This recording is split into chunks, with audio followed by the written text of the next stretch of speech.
सब लोग, उम्मीद करता हूं कि आप सब लोग अच्छे होंगे, बेहतरीन होंगे, लाजवाब होंगे, एकदम बिंदास। का औसत कितना दिया हुआ है? इन सभी का औसत 55 दिया हुआ है। कितना दिया हुआ है? औसत 55 दिया हुआ है। ये नीचे संख्याएं दी हुई हैं 42, 45, 49, 51, 42 सी और डी। इन सभी का औसत कितना दिया हुआ है? 53 दिया हुआ है। मुझसे पूछा है एबीसीडी का औसत क्या होगा। मुझसे पूछा गया है एबीसीडी का औसत क्या होगा। एबीसीडी का औसत पूछना चाह रहा है, तो क्या वो मुझसे ये पूछना चाह रहा है जिन संख्याओं का औसत पूछना चाह रहा है उनको, उनके योग को जितनी संख्याएं हैं उनसे डिवाइड कर दोगे तो क्या एवरेज आ जाएगा? आएगा? क्या वो मुझसे ये पूछना चाह रहा है? क्या वो मुझसे ये पूछना चाह रहा है? तो आप कहेंगे जी बिल्कुल यही पूछना चाह रहा है वो आपसे। चलिए जी, यही पूछना चाह रहा है तो यही सुन लेते हैं। अब मेरे प्यारे दोस्त ध्यान से समझिए, डेविएशन लगाइए। 55 से ये कितना कम है? आपने कहा ये -3 कम है। 55 से ये कितना ज्यादा है? 55 और 15 70 होता है, ये 16 ज्यादा है। 55 से ये कितना कम है? तो आपने कहा जी ये 12 कम है। ये 12 कम है, इसे माइनस में लीजिए। 55 से ये कितना कम है? ये -33 कम है क्या? तो आपने कहा जी बिल्कुल कम है। अब ये दोनों संख्याओं का योग क्या आएगा वो मैं आपसे पूछना चाह रहा हूं, ध्यान से सुनना। 16 माइनस देख लीजिए, -3 और -12 में कितना बैठ रहा है? 7 बैठ रहा है। अगर बाई चांस डिजिट्स का सम 7 निकल के आया तो कौन सा आंसर टिक करोगे? कौन सा आंसर टिक करोगे? तो जहां जरूरत होगी वहां जरूरत। 88 प्लस है, इधर आके 188 माइनस हो जाएगा। 10 में से 8 जाएंगे 2, 12 में से 8 जाएंगे 4, ये 142 आ चुका है। इन दोनों संख्याओं का योग आ चुका है। इन दोनों संख्याओं का योग 142 हो चुका है। ऐसे ही नीचे वाले का निकालिए। 1 2 3 4 5 6 7, टोटल 7 संख्याएं हैं। एवरेज कितना दिया है? 53 दिया है। तो 7 संख्याओं का योग कितना हो जाएगा? 371 हो जाएगा। और मेरे हिसाब से योग बैठ कितना रहा है? 5 और 2 7 और 9 16 और 1 17, 2 19 को 9 हासिल लगा 1, 4 और 1 5 4, 9 4 13 5 18 4 22 हो जाएगा। यानी कि 229 प्लस सी प्लस डी आ जाएगा। यहां से 229 प्लस इधर आके माइनस हो जाएगा। 11 में से 9 गया तो 2 बचेगा, 6 में से 2 गया 4 बचेगा, 3 में से 2 गया 1 बचेगा। यानी यहां से भी सी प्लस डी जो है वो 142 आ जाएगा। ए प्लस बी भी 142 आ चुका है, सी प्लस डी भी 142 आ चुका है, और 142 प्लस 142 284 को 4 से डिवाइड करेंगे तो 71 आपके सामने आ जाएगा। ठीक है, तो ये सिंपल 44 हो जाएगा। उसने कहा ई और सी का औसत 17 दिया हुआ है, तो इनका योग कितना हो जाएगा? 34 हो जाएगा मेरे भाई। अब आपसे पूछा है A B C D E F का औसत क्या रहेगा, वो आपसे ये पूछना चाह रहा है। मेरी बात को थोड़ा सा समझिए, किस किस को जोड़ना होगा वो चीज आपको देखनी होगी। ए प्लस बी प्लस सी, तीनों का योग कितना है? 33 है, बहुत बढ़िया। सी प्लस डी प्लस ई, सी प्लस डी प्लस ई, इन तीनों का योग कितना है? 51 हो गया। ई प्लस एफ, ई प्लस एफ कितना हो गया मेरे भाई? 22 दूनी 44 हो गया। और ई और सी का औसत, ई प्लस सी कितना आ जाएगा? 17 दूनी 34 आ गया। और आपसे पूछा क्या है? A B C D E F का औसत पूछा है। A B C D E F का औसत पूछा है। A B C D E F का औसत पूछा है। 6 संख्याएं हैं, 6 से क्या वो इसकी वैल्यू आपसे पूछना चाहता है? क्या वो इसकी वैल्यू आपसे पूछना चाहता है? तो आप कह रहे हैं बिल्कुल इसी की वैल्यू पूछना चाहता है। कैसे करें भाई? कैसे करें? थोड़ा सा सोचिए, क्या क्या जोड़ दें हम?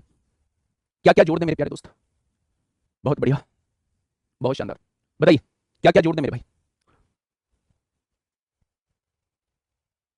थोड़ा सा सोच के बताइए कौन कौन सी चीजों को जोड़ दें कि a plus b plus c plus d plus e plus f आ जाए।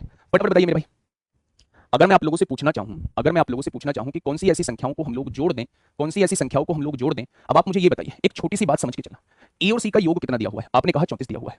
ठीक है, ई और सी का योग 34 दिया है। क्या ई और सी को जोड़ के 34 आ रहा है? अगर इस 34 को इधर लेके जाएंगे तो डी की वैल्यू कितनी आ जाएगी? 51 में से 34 घटा दो, 11 में से 4 गया 7 बचेगा, 4 में से 3 गया 1 बचेगा। क्या डी की वैल्यू जो है वो 17 आ चुकी है?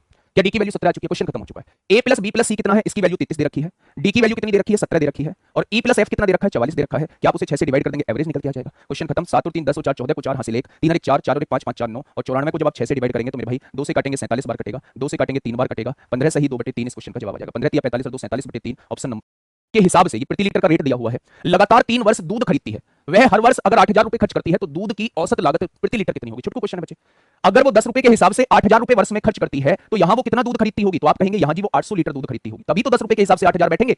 अगर अगले साल भी वो 8,000 खर्च करती है, मेरे भाई तीनों साल उसने 8,000 खर्च करे हैं, अगले साल रेट जो है वो 20 का हो जाता है, तो यहां भी मेरे प्यारे दोस्तों वो 400 लीटर दूध जो है वो पी जाती है। अगर तीसरे साल की बात करूं तो तीसरे साल भी वो 8,000 खर्च करती है, लेकिन यहां भी 40 रुपए लेट हो जाता है, तो रेट हो जाता है, तो मेरे भाई यहां वो 200 लीटर दूध जो है वो पी जाती है। यानी अगर पूरे 3 साल में मैं दूध पूछूं कि उसने दूध कितना पी लिया, तो 800 400 1200 और 1400 लीटर दूध वो पी गई है। और टोटल 3 साल में खर्चा कितना हुआ है? 8,000 के हिसाब से 3 साल का खर्चा 24,000 हुआ है। यानी कि 24,000 रुपए में 1400 लीटर दूध आया है, तो प्रति लीटर दूध का रेट कितना हो जाएगा? दूध की औसत लागत प्रति लीटर कितनी होगी? यानी 1 लीटर का वो रेट आपसे पूछना चाह रहा है। तो 1 लीटर का रेट निकाल दो ना मेरे भाई। 2 से काटोगे 120 बार कटेगा, 2 से काटोगे 7 बार कटेगा, 7 एकम 7 होता है, 5 बचेंगे 7 7 49 होता है, 17 पॉइंट कुछ आएगा, 17.14 पैसे आ जाएगा। 17 रुपए 14 पैसे, 17 रुपए 14 पैसे औसत।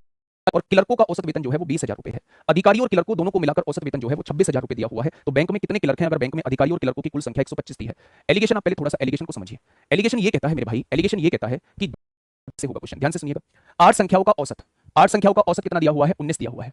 8 संख्याओं का औसत कितना दिया हुआ है? 19 दिया हुआ है मेरे भाई। इनमें से 5 संख्याओं का औसत, ये 5 संख्या है, इनका औसत कितना दिया हुआ है? इनमें से 5 संख्याओं का औसत 20 दिया है, और आपसे पूछा है इन 3 संख्याओं का औसत कितना रहेगा? अच्छा मुझे ये बताइए, इन सबका औसत कितना दिया हुआ है? 19 दिया हुआ है। अगर मैं आप लोगों से पूछूं कि ये औसत से कितना ज्यादा है इसका औसत, तो आप कहेंगे इसका औसत जो है वो 1 ज्यादा है। इसका औसत जो है वो 1 ज्यादा है। भाई औसत 1 ही तो ज्यादा है। अगर औसत 1 ज्यादा है तो 5 संख्याओं का योग कितना ज्यादा हो जाएगा? 5 ज्यादा हो जाएगा। 5 संख्याओं का योग कितना ज्यादा हो जाएगा? 5 ज्यादा हो जाएगा। क्या इनका 5 ज्यादा है योग, तो मेरे प्यारे दोस्त इनका 5 योग कम हो जाएगा? तो आपने कहा जी बिल्कुल कम हो जाएगा। अगर 5 योग कम हो रहा है, 5 योग कम हो रहा है, तो औसत कितना कम हो जाएगा? 3 से डिवाइड कर दीजिए। अगर योग 5 कम हो रहा है तो औसत कितना कम हो जाएगा? 3 से डिवाइड कर दीजिए। यानी 19 से 5/3 कम औसत होगा। 19 या 57, 57 में से 5 जाएगा तो 52/3 बचेगा, और यही 52/3 यहां से आ रहा था। तो ये तरीका था मेरे भाई डेविएशन का, और ये तरीका था आपका डायरेक्ट सिंपल तरीके का। ठीक है, 16 संख्याओं का एवरेज कितना दिया हुआ है 20, 16 और 15 31 हो गई, टोटल 40 है। 9 संख्याओं का एवरेज आपसे पूछा है, टोटल का एवरेज कितना दिया हुआ है 32 दिया हुआ है, टोटल का एवरेज कितना दिया हुआ है 32 दिया हुआ है, यही तो क्वेश्चन ने कहा। अब 32 से ये कितना कम है, आपने कहा -16 कम है, तो 15 संख्याओं का योग कितना कम हो जाएगा, 15 चिक्का 90 को 0 हासिल 9 15 कम 15 9 24 240 कम हो जाएगा। 32 से ये कितना कम है, -12 कम है, 16 संख्याओं का योग कितना कम हो जाएगा, 16 दूनी 32 को 2 हासिल 3 16 कम 16 3 19, क्या टोटल योग जो है वो कितना कम हो जाएगा, माइनस का 432 हो जाएगा। 2 9 4 13 को 3 हासिल 1 -432, तो ये प्लस 432 से ज्यादा होगा, ये प्लस 432 से ज्यादा होगा।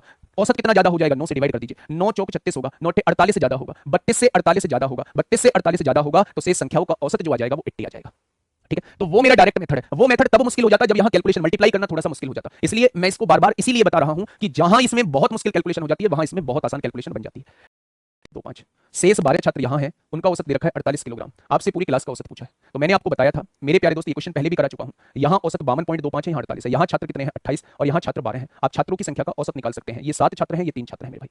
अब आप मुझे ये बताइएगा, अगर मैं औसत की गुणा संख्या में करूं, 7 5 35 को 5 हासिल 3, 7 दूनी 14 3 17 को 7 हासिल 1, 7 दूनी 14 और 1 15 को 5 हासिल 1, 7 5 35 और 1 36 हो जाएगा। यहां पॉइंट लग रहा है, यहां पॉइंट लग जाएगा। ठीक है, अगर मैं इसकी गुणा इसमें करूं, 8 या 24 को 4 हासिल लगे 2, 4 या 12 और 2 14 हो जाएगा।